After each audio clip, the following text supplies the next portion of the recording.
Hi friends, welcome to சமையல் stories. இன்றைக்கி டிஃப்ரெண்ட்டாக ஆழ்வெல் கிழங்கை வச்சு சுவையாக காரசாரமாக ஒரு போண்டா தான் செய்ய போகிறோம். இந்த போண்டா ஈவினிங்கில் குழந்தைங்களுக்கு பெரியவங்க எல்லாருக்குமே செஞ்சு கொடுக்கலாம். டீ காஃபியோட சூப்பராக இருக்கும். இது அதிகமாக எண்ணெயும் பிடிக்காது, ஹெல்த்தியும் கூட தான். இதுக்கு நான் ஒரு 300 கிராம் போல் ஆழ்வெல் கிழங்கை எடுத்து வச்சுருக்கேன். மேலே தோலெல்லாம் சீவிட்டு சுத்தம் பண்ணி வச்சுருக்கேன். இது குறைஞ்சது ஒரு 10 போண்டாக்கு மேலே வரும். உங்களுக்கு இன்னும் வேணும்னா இன்னும் ஒரு கிழங்கை எக்ஸ்ட்ரா ஆட் பண்ணிக்கோங்க. இதுக்கு இப்போது நான் 2 மீடியம் சைஸ் வெங்காயத்தை பொடிசாக நறுக்கி வச்சுருக்கேன். 2 பச்சை மிளகாய் நறுக்கி வச்சுருக்கேன். ஒரு சின்ன சைஸ் துண்டு இஞ்சி பொடிசாக நறுக்கி வச்சுருக்கேன். கொஞ்சம் கருவேப்பிலை, கொத்தமல்லி இதையுமே பொடிசாக நறுக்கி வச்சுருக்கேன். அடுத்து நம்ம க்ளீன் பண்ணி வச்ச அந்த கிழங்கை சின்ன சின்ன துண்டாக நறுக்கி வச்சுருக்கேன். அப்போ தான் நம்ம வேக வைக்கும்போது சீக்கிரமாக வெந்துடும். அதனால் சின்ன சின்னதாக இந்த மாதிரி நறுக்கி வச்சுருக்கேன். இப்போ இதை நம்ம வேக வச்சிடலாம். அடுத்து தண்ணி ஊற்றி 1 டம்ளர் ஊற்றுறேன். இது முழுகிற அளவில் தான் இருக்குது. அதனால் இன்னும் கொஞ்சம் தண்ணி ஊற்ற போகிறோம். நம்ம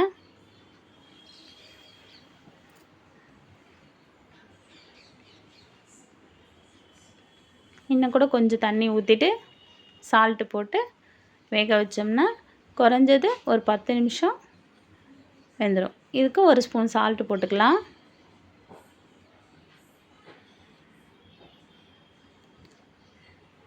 ஒரு 10 நிமிஷத்தில் வெந்துடும், நல்லா வெந்துடும். ஏன்னா கட் பண்ணி போட்டிருக்கோம் இல்லையா, நல்லா வந்திருக்கு. இப்போ நம்ம இதை மசிச்சு வச்சுக்கலாம். கடாய் வச்சு ஒரு தாளிப்பு கொடுக்க போகிறோம். ஒரு 2 ஸ்பூன் எண்ணெய் விட்டு கடுகு, சீரகம் போட்டுடலாம். அடுத்து நறுக்கி வச்ச இஞ்சி போட்டு கொஞ்சமாக வதக்கிக்குங்க. அதுலேயுமே கொஞ்சமாக கருவேப்பிலை போட்டு வதக்கியாச்சு. இன்னும் கொஞ்சம் அரிஞ்சு வச்ச பச்சை மிளகாவையும் கொத்தமல்லியும் போட்டுடலாம். அதில் இதையுமே கொஞ்சமாக வதக்கிங்க. கொஞ்சம் ஸ்டவ்வை சிம்மில் வச்சுக்கோங்க. இப்போ நறுக்கி வச்ச வெங்காயத்தையும் போட்டுடலாம். கொஞ்சம் சிம்மில் வச்சே வதக்கிக்குங்க.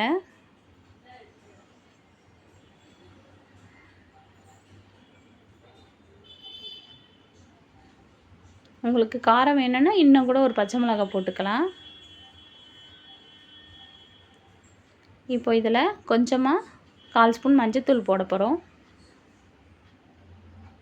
போட்டு கொஞ்சம் வதக்கி விடுங்க.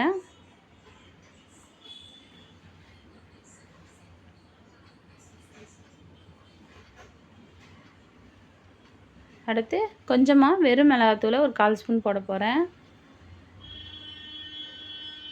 காரத்துக்கு ஏற்ற மாதிரி.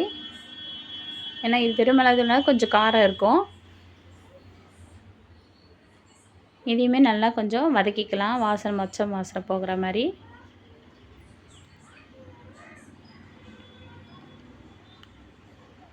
அடுத்து நம்ம மசிச்சு வச்சோம் இல்லையா கிழங்கு, அந்த கிழங்கை தான் ஆட் பண்ண போகிறோம்.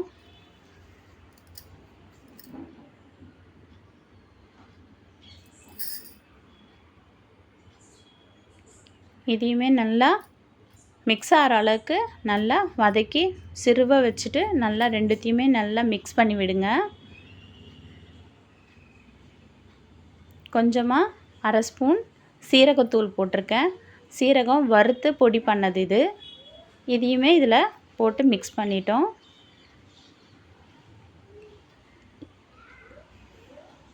இப்போது இது ரெடி ஆயிடுச்சு. உண்டை பண்ணி வச்சுக்கலாம். அடுத்து 1/2 கப்பு இட்லி மாவு. இது நம்ம தோசை ஊற்றுவோம் இல்லையா, அந்த இட்லி மாவு. இதில் நம்ம 1/2 கப்பு கடல மாவு ஆட் பண்ணி ரெடி பண்ண போகிறோம். 1/2 கப்புக்கு 1/2 கப் கடல மாவு கரெக்டாக இருக்கும். போட்டுட்டு கொஞ்சம் மாவு கட்டி இல்லாமல் கொஞ்சம் ஒரு 1/2 ஸ்பூன் சால்ட்டு போட்டுக்கலாம்.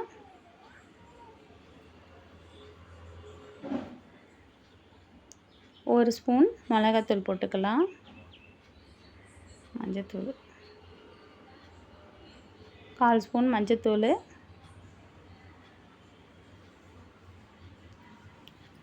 1 சிட்டிகை பெருங்காயத்தூள் போட்டுக்கலாம். இதை நல்லா மிக்ஸ் பண்ணிவிட்டு அந்த மாவுலாம் கெட்டியாக இருக்கும் இல்லையா, அதெல்லாம் இல்லாமல் நல்லா மிக்ஸ் பண்ணி விடணும். இப்போ இது வந்து ரொம்ப கெட்டியாக இருக்குது, கொஞ்சமாக தண்ணி ஆட் பண்ணிக்கலாம். ரொம்ப ஆட் பண்ண வேண்டாம், கொஞ்சமாக தான். ரொம்ப தண்ணியாக இருந்தால் நம்ம போட்டு எடுக்க முடியாது.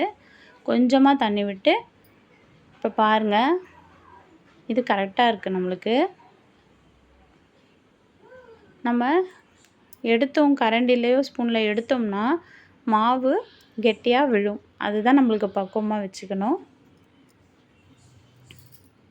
இந்த மாதிரி இருக்கணும்.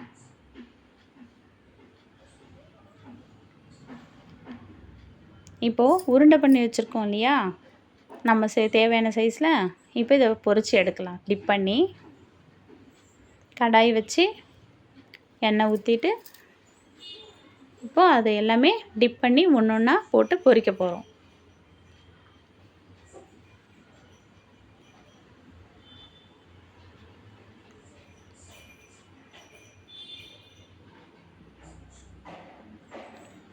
எண்ணெய் காஞ்சிருக்கு.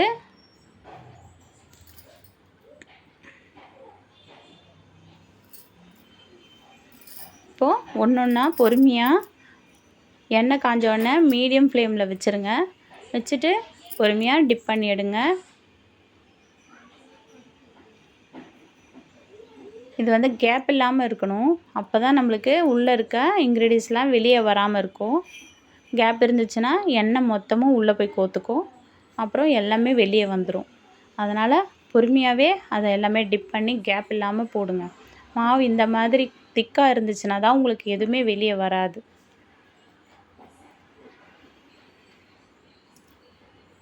ஒன்று ஒன்றாவே பொறுமையாகவே டிப் பண்ணி எடுத்து போடுங்க. எண்ணெயை கொஞ்சம் மீடியமில் வச்சுக்கோங்க, மீடியம் ஃப்ளேமில் வச்சுக்கோங்க. இது ரொம்ப எண்ணெயும் பிடிக்காது, ஹெல்த்தியும் கூட. எண்ணெய் நிறைய இருந்துச்சுன்னா நம்மளுக்கு ஹெல்த்து கிடையாது. ஆனால் இது எண்ணெய் ரொம்ப பிடிக்காது. அதனால் தாராளமாக குழந்தைங்க பெரியவங்க எல்லாருக்குமே கொடுக்கலாம். இது உள்ள ஆளில் கிழங்கு தானே, அதுவுமே உடம்புக்கு நல்லது தான். அப்படியே கொடுத்தா கிழங்கு சாப்பிட மாட்டுறாங்க இல்லையா குழந்தைங்க. இந்த மாதிரி செஞ்சு கொடுத்தீங்கன்னா ஹெல்த்தி.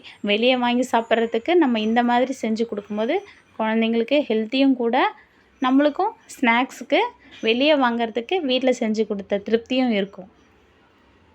ஓகே ஃப்ரெண்ட்ஸ், இது எல்லாமே பொன்னிறமாக ஆனோடனே எடுத்துட போகிறோம்.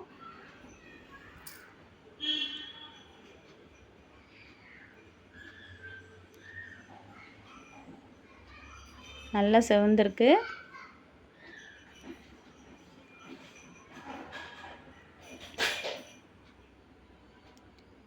ஓகே ஃப்ரெண்ட், இது எல்லாமே செவந்து வந்திருக்கு.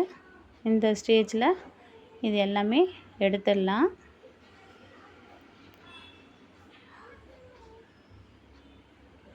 மிச்சம் இருக்க போண்டாவையும் போட்டுடுறேன்.